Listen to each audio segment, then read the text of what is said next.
We're going to be talking today about creating a hiking bench.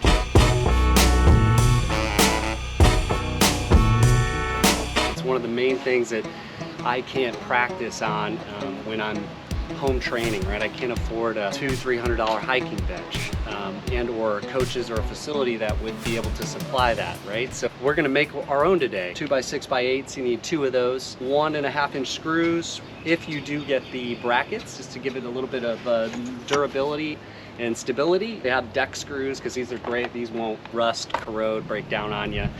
A little more expensive, but worth it. I found this old hiking strap that has seen better days. I used this right when I got back into sailing. I don't use it anymore. It's been sitting in a box. But you could use this strap. You could use just about anything. It's really up to you. You don't have to go out and buy a new hiking strap. And then the other thing I would say is a old main sheet or similar main sheet line. You want to practice and train as if you were in the boat, right? So don't get a smaller one or a larger one, etc. Make sure you're getting the 3 mil or the 4 mil, or chop off an old tow rope that you can use. So you're going to need a drill, get your screws in, scissors, measuring tape, some eye protection if you don't have sunglasses. You can either do a hand saw or you can do an electric saw. What you want to do is measure out your boards. In order to get 3 22-inch boards and 2 52-inch boards, a little bit of both on each side. Now some people will go longer or shorter depending on your bodies, but if you're a bigger guy, just to make it wider. And then the other thing to think about too are the long 52-inch boards. A lot of people will get height, right? So it gets them off the ground. I saw different designs. I would recommend the one that's closer to the ground. And the reason I say that, you can feel the difference of you actually hiking out and hitting the ground or not. And it's the difference between putting your butt in the water or not having your butt in the water. So it forces you to lock in and really hike out. So the first thing we want to do is mark our first 22-inch. We're going to do 2 22s and a 52. There's the 22, and you might as well knock out both boards while you're at it. This one's going to get 1 22 and a 52. This one's going to get 2 22s and a 52.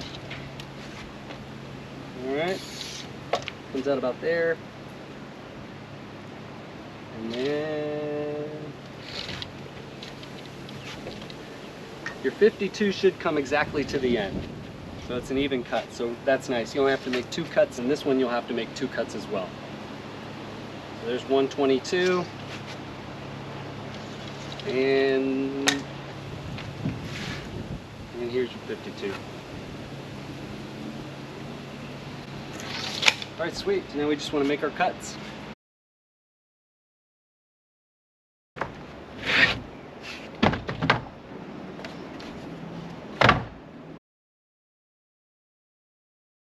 Last one.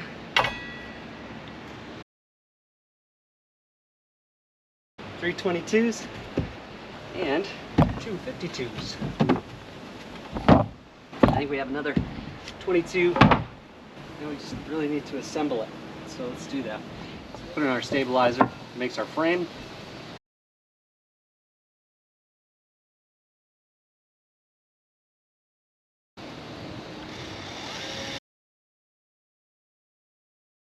Got our screws in the frame.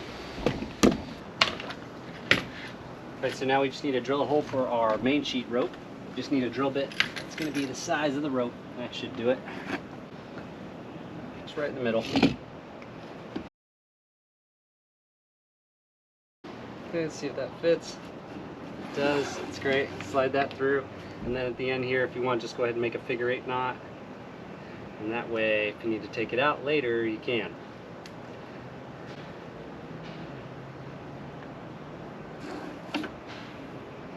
Alright, we're going to go ahead and leave that length until we have a chance to hike out and see if that's good for us for the hiking strap.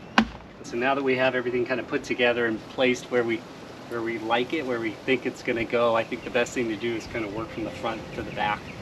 Let's do the hiking strap first. What we want to measure is 4.5 inches from the end to the end. So we'll mark it right here.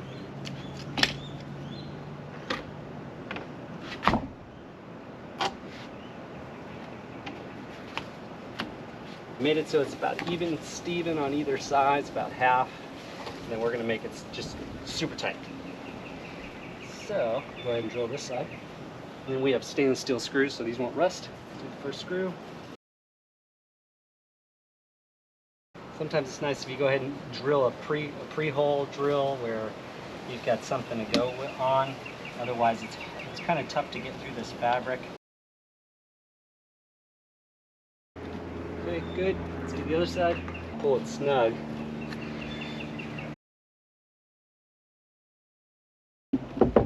All right. Yeah, it's really good. It's on there. It needs to be 9.5 inches, and that's essentially replicating what's on a laser. So right about there.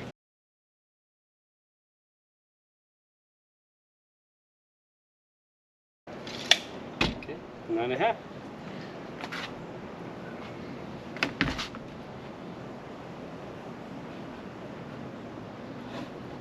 Sometimes it helps if you go ahead and pre-drill your holes, and that way you won't see this cracking through the wood.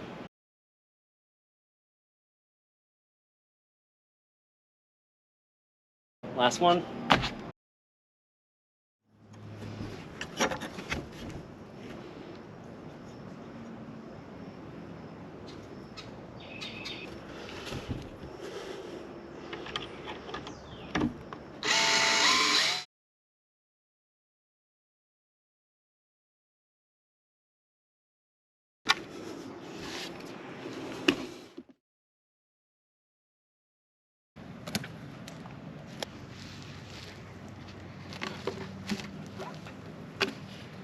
Ta-da!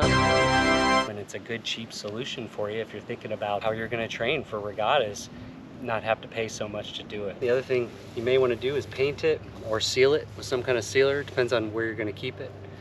I'll probably pull this in the garage and try to take care of it when I can, and just pull it out when I'm ready to do some training.